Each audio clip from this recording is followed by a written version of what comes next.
हाँ जी दोस्तों, very good morning. और ये देखिए मेरे बगीचे के इंद्रबेला का पेड़, और इसकी जो खुशबू होती है ये होती है बहुत ही ज़्यादा सुहानी।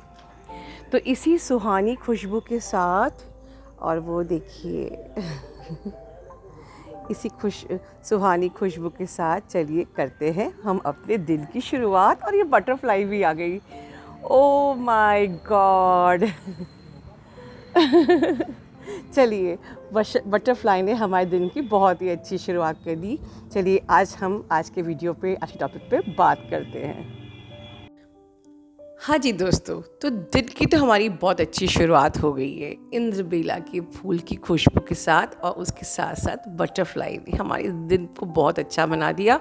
और मैं भी ये शुभकामनाएं देती हूँ कि आपका दिन भी बहुत ही खूबसूरत हो, बहुत ही खुशबूदार। चलिए अब हम शुरुआत करते हैं अपनी वीडियो की।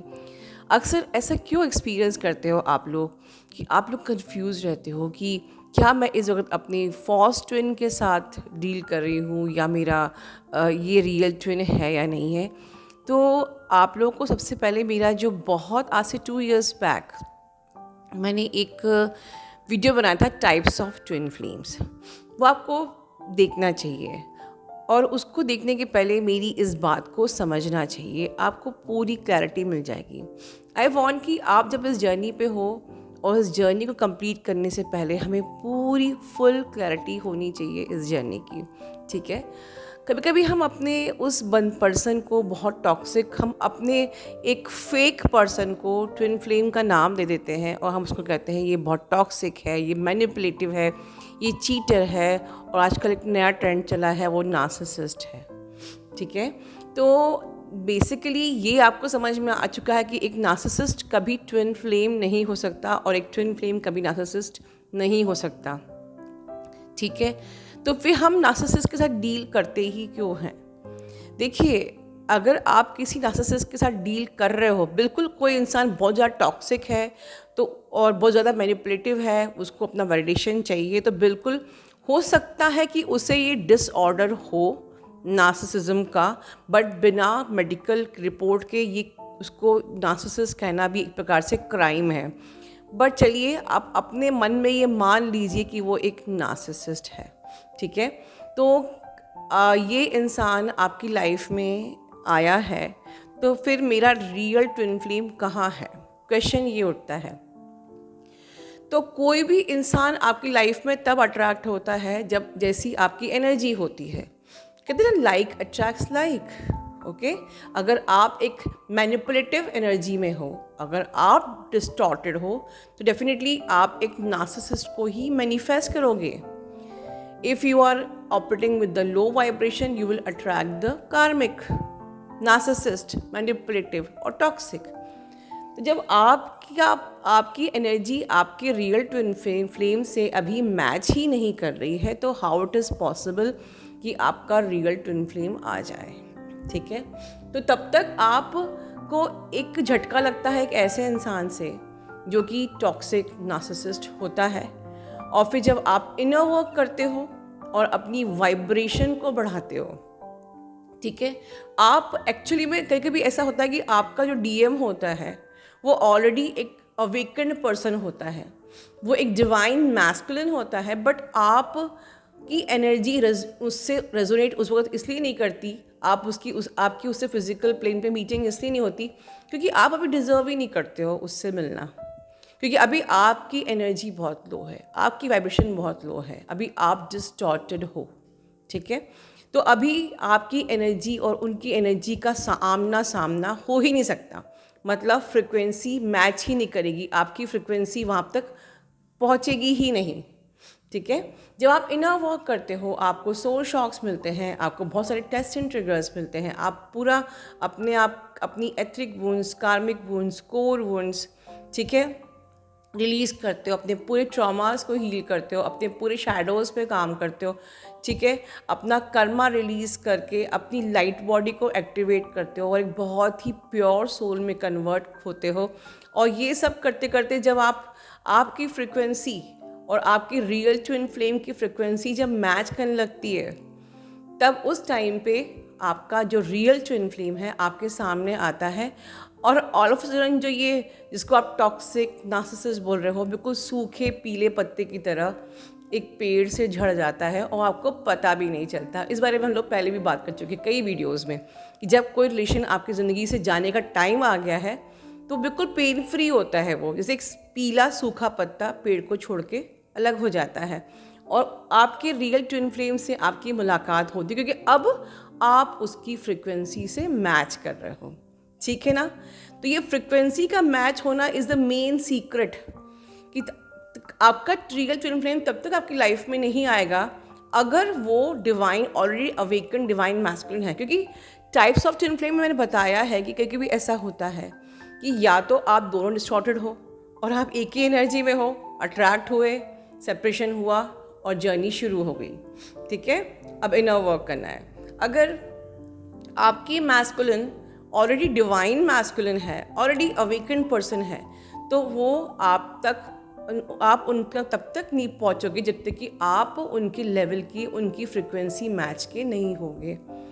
कभी कभी ऐसा भी होता है कि ज़रूरी नहीं कि इस लाइफ में हमारी मीटिंग हमारे रियल ट्विन से हो जाए, क्योंकि पूरी लाइफ अगर हमारी अवेकनिंग नहीं हुई है और पूरी लाइफ हमने अपने आप पे कुछ ऐसा कॉन्शियसली कुछ एफर्ट नहीं लगाया है, तो हो सकता है कि क्यों ऐसा होता है कि हमारी कई लाइफ में हम अपने ट्विन फ्लेम से मिल भी नहीं पाते क्योंकि हमारी फ्रिक्वेंसी मैच नहीं करती है।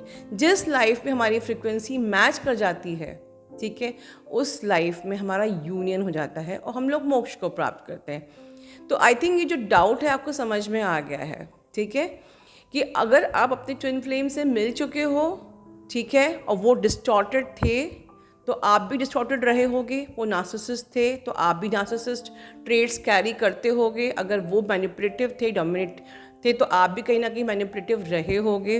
बिल्कुल कार्मिक अट्रैक्ट्स कार्मिक, आप जिस एनर्जी में रहते हो आप वैसी फ्रिक्वेंसी को अट्रैक्ट करते हो। और अगर आप अपने ट्विन फ्लेम से अभी तक नहीं मिले हो तो आपकी जब फ्रिक्वेंसी उनकी लेवल की होगी तब आपका ट्विन फ्लेम आपकी लाइफ में आएगा। But the best part is this, कल मुझे एक काउंसलिंग भी आई थी जिसमें मैंने उनको बताया कि जब आपका रियल ट्विन फ्लेम आता है ना आपके अवेकन होने के बाद, तो सेपरेशन फेज स्किप हो जाता है रियली, क्योंकि अब आप जान चुके हो, अब आप डिस्टॉर्टेड नहीं हो, अब आप बैलेंस हो, अब आपके अंदर पॉजिटिव नहीं है, अब आपके अंदर अनकंडीशनल लव है, ठीक है। अब आप ऑब्सेशन से नहीं, अब आप अनकंडीशनल लव की एनर्जी से वाइब्रेट करते हो, ठीक है। अब आप ऑब्सेशन से नहीं, अब आप पॉजिटिवनेस से नहीं ऑपरेट करते हो, अब आपके अंदर पेशेंस है, अब आपके अंदर आप मैच्योर हो चुके हो, आपको पता है कि एक रिश्ते को कैसे बना के रखना है, कैसे बैलेंस रखना है, ठीक है। तब फिर आपका जो यूनियन आपके रियल ट्विन से होता है तो कभी भी सेपरेशन नहीं होता। तो इन शॉर्ट सेपरेशन तभी होता है जब हम बैलेंस नहीं है, मैच्योर नहीं है, ठीक है, हमारी एनर्जीज बिल्कुल प्योर नहीं हुई है, साउंड नहीं हुई है, हम अभी भी गलतियां कर रहे हैं, अभी भी हम जज कर रहे हैं, अभी भी हम सारे इश्यूज से ऑपरेट कर रहे हैं, ठीक है। तब आपका पर्सन आपको ट्रिगर करता रहता है और जहाँ आप बैलेंस हो जाते हो, DMDF बैलेंसिंग हो जाता है, डिवाइन यूनियन हो जाता है, ठीक है, सोल मर्ज हो जाती है, फिर बॉडी मर्ज कौन रोक सकता है। और इसीलिए, और यही प्रूफ, मेरी बात का प्रूफ अगर आपको चाहिए तो आगे डिवाइन फेमिनिन को सुनते हैं और देखिए और कौन कहता है कि DM नार्सिसिस्ट होता है। कभी अपने DM को बुरा नहीं बोलना।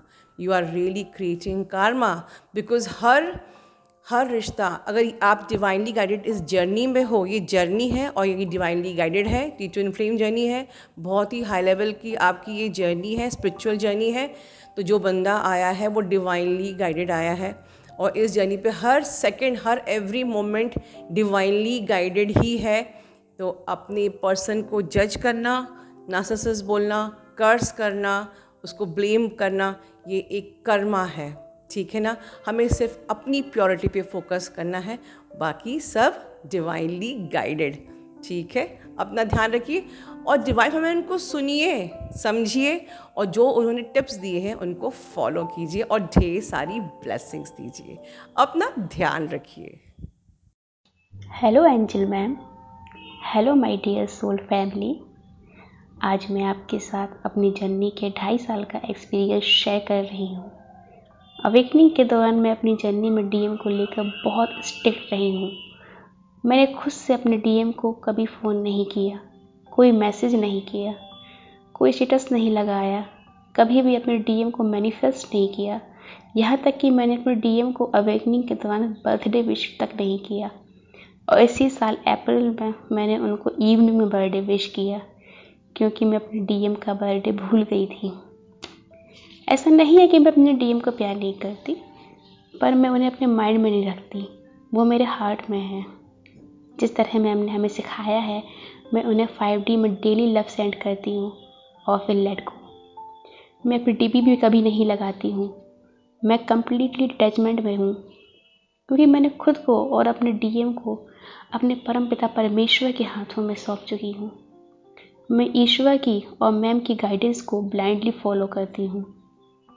मैं आप सभी सोल सिस्टर और ब्रदर से यही कहना चाहती हूँ कि अपनी एनर्जी बहुत प्रीशियस है।